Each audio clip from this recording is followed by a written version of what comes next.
என்னோட ஹஸ்பண்ட் எப்பவுமே சொல்லுவாங்க, "ஆஃபீஸ் உனக்கு லீவு அப்டின்னா, தயவு செய்து வந்து வீட்ல ரெஸ்ட் எடுத்துக்கோ. கண்ண மூடி கொஞ்ச நேரம் படு. உனக்காக டைம் ஸ்பெண்ட் பண்ணு" அப்டின்னு சொல்லிட்டு, நான் ஒரு நாளும் அத கேட்டதே இல்லங்க. எனக்கு தலைவலி, ஜுரம் அப்டின்னா கூட போத்திட்டு படுத்தா சரியா போயிடுன்னுவாங்க இல்லைங்களா? அப்பதான் எனக்கு அதிகமாவே இன்க்ரீஸ் ஆகும். எப்போ வேலைன்னு வந்து செய்ய ஆரம்பிச்சுட்டனோ, அப்ப எனக்கு உடனுமே கொஞ்ச நேரத்திலேயே வந்து ரிலாக்ஸ்டா வந்து நான் ஃபீல் பண்ணிடுவேன். அது என்னன்னு எனக்கு தெரியல. அன்னைக்கு அப்படிதான் சமோசா செய்யலாம், அதுவும் ஹெல்த்தியா செய்யணும் அப்டின்றதுனால கோதுமை மாவுலயே வந்து இங்க செஞ்சேன்.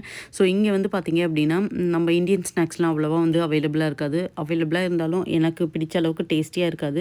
ஸோ நம்ப டேஸ்ட் பட்க்கு ஏத்த மாரி ஸ்பைசஸ்லாம் போட்டு செய்யலாம் அப்படின்னு சொல்லிட்டு செய்ய ஆரம்பிச்சுட்டேன். கொஞ்சம் ஏர் ஃப்ரையர்ல வந்து செஞ்சேன். அதுக்கப்புறம் பார்த்தீங்க அப்படின்னா, ஏர் ஃப்ரையர்ல செஞ்சது ஓரளவுக்கு நல்லா தான் வந்தது. ஆனா நம்ம எண்ணெயில பொரிச்சு எடுத்த மாரி சமோசா டேஸ்ட் வந்து வரல.